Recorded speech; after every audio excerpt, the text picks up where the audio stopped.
He's the political editor of the Sunday Mirror and the Sunday People and has been around almost as long as I have. First and foremost, we were chatting before we came in. Were you as surprised as I was that the Prime Minister and the Chancellor of the Exchequer jointly take 2 pages of the most widely read national newspaper and basically say, this is what we did back in the spring, and if you're lucky, come the autumn, we might cut business tax? Yes, I was a bit. I mean, Boris Johnson's a former journalist. He knows that what you have to do in a newspaper is tell a story, and that has to be news. And no, you're absolutely right. The trouble about what he said in The Sun today is that it's not news. We've known about the various things that are happening. They seem to want to crow about what they've given without telling us what they're about to do next. Yeah. I mean, the other weird thing about it, and 1 or 2 people have commented upon it on social media already this morning, is that that penny does not appear to have dropped. For example, the changes to national insurance, everybody's unhappy about the rise in 1.25%, but the amount that you and I and everybody out there can earn before we start paying national insurance is going up. But that hasn't got out to people. No, and I think that's probably one of the reasons for the piece they were doing, to try and get that sorted out. I mean, we've got 2 things coming up this week which the government think are flagship policies. One is the national insurance rise in the threshold, which will save up to about £300 a year. The other one will be childcare costs. They plan to bring childcare costs down by easing the regulations around childminding. So those are their kind of big policies. The bit that worries me is that it's really sort of skimming along the surface. Yes. We're not really getting to the actual nub of what you need to do about the cost of living. If when you go home this afternoon before watching the tennis or the Grand Prix or whatever you do of your Sunday afternoon and the phone rang and it was either Rishi or Boris saying, Nigel, we need some help. What are your ideas? You're an experienced journalist, been there, done it. What would you do? Number one, raise wages. And I think that the idea the government are trying to keep wage rises down to 2 and 3% when we're talking about inflation hitting 11% by the end of the year is just not sustainable. That the strikes don't help anything, but I do understand why people are going on strike. That during the pandemic, they carried on working and they were more or less, they weren't quite promised that they would get a decent pay deal at the end of it, but it was certainly hinted at. And now the government want to keep these down. I just don't think that's realistic. We should. But if you say that, I mean, he also they point out in this article that they've done quite a lot on the minimum wage, which companies have to pay now for their lowest paid workers. If they start raising the wages of nurses, of teachers, of people in the public sector, again, I repeat my point from the introduction. Unless it's matched by productivity, which is tricky in the public sector, it's either more borrowing or it's more inflation. Yeah, I mean, there's no question that the whole problem of inflation, when I was studying A-level economics, it was too much money chasing too few goods. So the way you tackle it is to take money out of the economy, or you get productivity up and you produce more goods to get prices down. So, yes, it's inflationary, but it doesn't have to be very inflationary. Bear in mind, pensioners have got a 10% rise coming up. Now, they deserve it, but that is an inflationary policy. I would like to see sort of wages kept around about 5%, not the 2 and 3%, not the 11% that it's going up to. Let's go down the middle, so both sides are bearing the brunt of it. Yeah. And, of course, Rishi Sunak, if wages go up, he gets more revenue because he gets a better tax take. Yeah. You and I have both covered over the years many moments of real tension between number 10 and number 11. We both remember Margaret Thatcher versus Nigel Lawson very well, which ended in tears for Nigel. Ultimately, it ended in tears for Margaret Thatcher, you could argue, but that happened as well. The TBGBs, Tony Blair and Gordon Brown, also real pitched, bloody battles as well. But in both cases, Thatcher won through and Blair won through because they had the political calibre and capital to do it. Do you believe, as an observer of these matters, that Johnson is so damaged now, whether it's Partygate, whether it's Chris Pincher or any of the other things that we've all reported on, it just leaves him so damaged that actually he can't now read the Riot Act either to his backbenchers or to his Chancellor of the Exchequer? Certainly not to the backbenchers, I agree. I think it's a slightly different relationship with the Chancellor. He's also damaged. The various revelations about his wife's wealth... The non-dom status, the green card stuff, all that. That now, where he was being talked about as Boris Johnson's successor, you don't hear that much about the House of Commons at the moment. So Rishi has lost a lot of political capital as well. So at the moment, it's going to be the battle, I think, between, a bit lower down, it's the officials working there where the Treasury don't want to see tax cuts. Number 10 certainly do. And the question of who will win, at the moment, as I say, that it's not quite Gordon Brown, Tony Blair, or Margaret Thatcher, Nigel Lawson. This is a bit more evenly matched because they've both lost credibility. And the final point is this, that economics is politics and politics is economics, and ultimately people will vote with their pocketbook, as they call it. James Carville, famously in the United States of America, advisor to Bill Clinton, quotes, "It's the economy, stupid." If they don't get this right, even if there's an election 18 months, 2 years down the road, they're going to hurt. Yeah, they're going to hurt bad. At the moment, I mean, Tory MPs are incredibly depressed. They don't see how they can win a seat. I mean, especially with Tiverton, you're talking about 390 seats that have majorities less than that. And Tory MPs genuinely feel that they are about to lose an election. That's why they're so terrified when Boris put it around. There might be a snap election in October. Yeah. Fascinating. I'd like you to hang on because we've got another couple of guests coming up. I want to hear what you think of their contributions as well. But for the time being, Nigel Nelson, thank you very much indeed. Nigel Nelson there, the political editor of the Sunday Mirror and Sunday People. And as I say, he will be back later in the show to give his views in a moment, but also just after the 1 o'clock junction. Delighted now to be joined by Darwin Friend, another friend of mine, policy analyst at the Taxpayers Alliance. Were you able to hear what Nigel was saying? I was, thank you, and thank you very much for having me on the show, Alistair. Good to see you. Straight to one of his top points. He said what he would do right now, whether it was the private sector via minimum wage and stuff like that, or the public sector, teachers, nurses, the rest of it, is raise wages so that we are all spending more. That will help with the cost of living crisis. That will help the economy. Do you go along with that?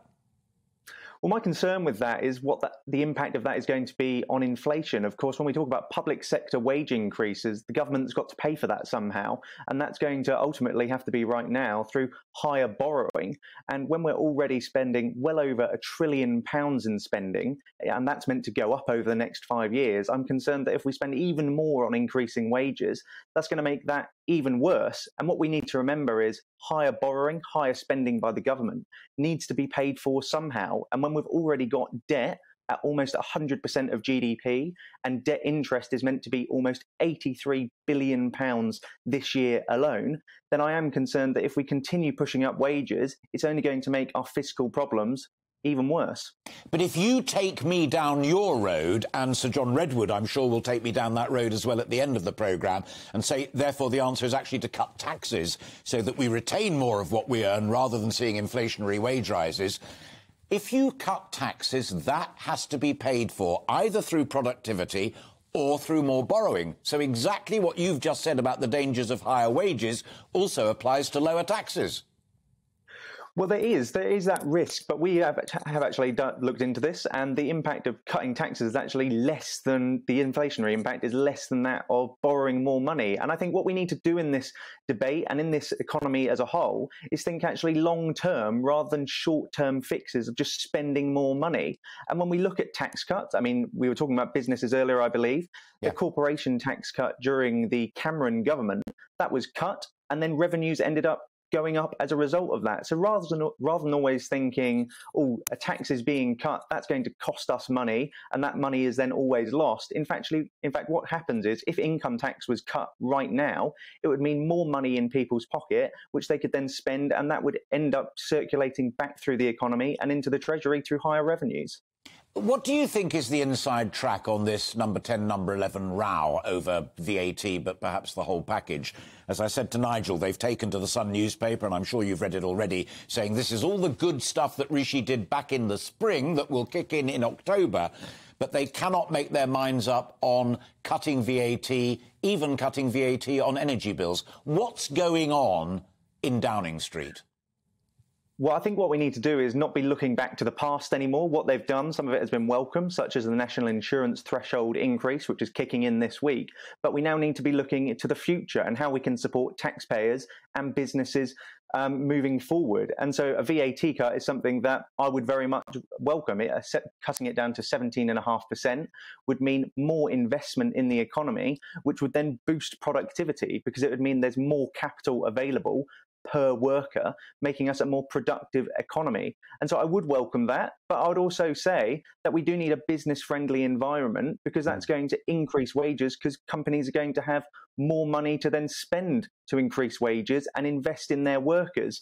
And so I think them increasing national insurance on employers as well as employees, the corporation tax cut being reversed, and also a VAT cut would all help with that situation. Finally, you got the British Chambers of Commerce in today's paper saying they're genuinely fearful of a recession, and the retail sector said it midweek. Are you as well? It is concerning at the minute. As I mentioned at the head of my conversation with you, the physical alarms are starting to ring, I think. And so I think now is the time for the government really to be bold when it comes to supporting taxpayers and businesses. And I think that should be done by cutting VAT, increasing the NI threshold, and also bringing forward and doubling that income tax cut so people have more money in their pockets, growth is rising, and there's more investment in the economy. Darwin Friend, thank you very much indeed. Taxpayers Alliance, good to see you again. Always good to see you. My final guest and friend is Julian Jessup in this part of the conversation. Julian's an independent economist, but perhaps slightly more importantly in this context is also a former Treasury man. So we've heard from Nigel and we just heard there from Darwin. Boost wages, cut tax. That will mean the economy does better and the political outlook for the Prime Minister and his friends will look better. What are the blocking points to that strategy within the Treasury? Why is Rishi and his team saying, we need to be more cautious?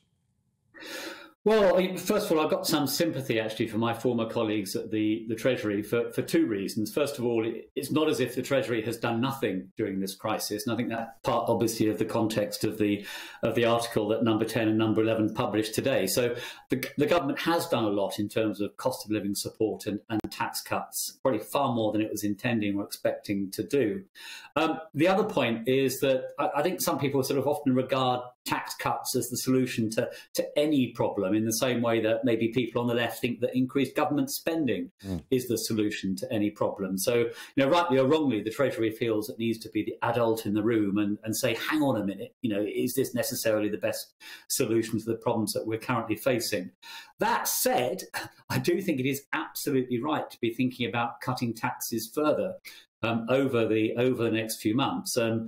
A cut in VAT actually wouldn't necessarily be top of my list. I think VAT is actually one of the least bad taxes, and cutting VAT is expensive and not particularly well targeted. But I would probably include it as part of a package of measures that would also include delaying or cancelling the planned increases in corporation tax, doing something about the way that more people are now paying higher rates of income tax as well, so unfreezing the personal allowances, and definitely doing more specifically on fuel prices. So I'm not convinced about the need to cut VAT overall, but definitely take it off fuel.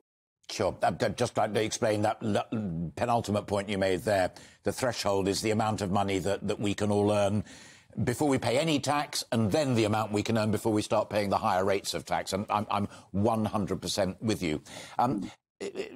I mentioned the fact that you're an independent economics observer and commentator, but again, just one final foot back into number 10 and number 11.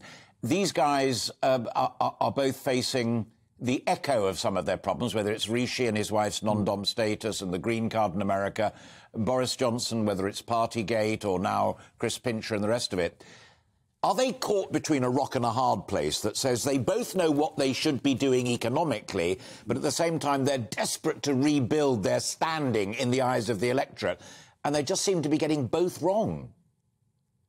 Well, it is very difficult. In a sense, they're coming from different positions. Obviously, Boris Johnson's absolute priority is to be popular and to be re-elected. And often that sort of focus makes you want to think about short-term decisions, whatever might be popular, not necessarily what is right. At the other extreme, the Treasury, of course, as the guardian of the public finances, it always feels it needs to push back against any proposal for increases in public spending or cuts in tax. But I think there has to be a middle ground, which is that every single proposal, whether it's a tax cut or a spending increase, is judged on its own merits. And here, as I say, the Treasury has been willing to consider tax cuts that are reasonably well targeted. And I think if people do make decent proposals for tax cuts in the autumn, the Treasury will listen. Yeah. And finally, do you think that will happen? I think it inevitably has to.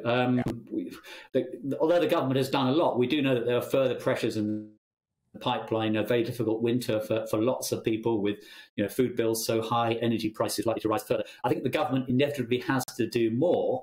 The debate is about exactly which levers it pulls. I think it would prefer to do it through business taxes, but I think inevitably there'll be more pressure to do it on personal taxes as well. Great stuff. Always a pleasure to have you on board, Julian Jessup. Thank you very much indeed. You stay in touch. Julian Jessup, there, former Treasury man and independent economist. Always worth listening to and always worth reading as well. And certainly listening to, as I said a few moments ago. Thank you. Cheers for now, Julian, is Nigel Nelson. If you put the two of them together, both Darwin Friend from the Taxpayers Alliance and Julian Jessup, their former Treasury man, I came away from both of those conversations that the head of steam for personal tax cuts is real, and Jessup saying he reckons they will be able to pull it off by October. Yeah, I mean, that's what I took from those two interviews as well. I mean, bear in mind, rather like the unions exist to improve workers' paying conditions, the Taxpayers Alliance exists to reduce taxes. So that kind of is their only line when it comes down to how to improve things. The idea of reducing personal taxes in October, I hope it happens. Yes. But I just feel that in the present climate, when we will be looking by October at inflation of 11%, that seems to be unlikely. Yeah. The final point that I took very much from Julian, and it was one I genuinely hadn't thought of, although I do know it now, I reflect upon it, is that it isn't only that point that you and I were saying about Rishi having gone through tough times recently, and the Prime Minister as well, that the Treasury officials who draw up the sums, do the charts, put forward the policy proposals, are riding high at the moment because their hands are clean. They've done as good a job they could throughout the lockdown and COVID and furlough and what have you. It's the officials who are calling the shots right now until these two giants of British politics recover. Yeah, I think that's absolutely right. And if you're a Treasury official, what you want to do, as Julian just said, is you want to keep a tight handle on the purse strings. You don't like giving money away. That's what happens in the Treasury. Welcome to the GB News YouTube channel. You can watch us live 24 hours a day, catch up on your favourite shows, and join in the conversation in the comments below. Don't forget to subscribe and you'll never miss any of our exclusive content.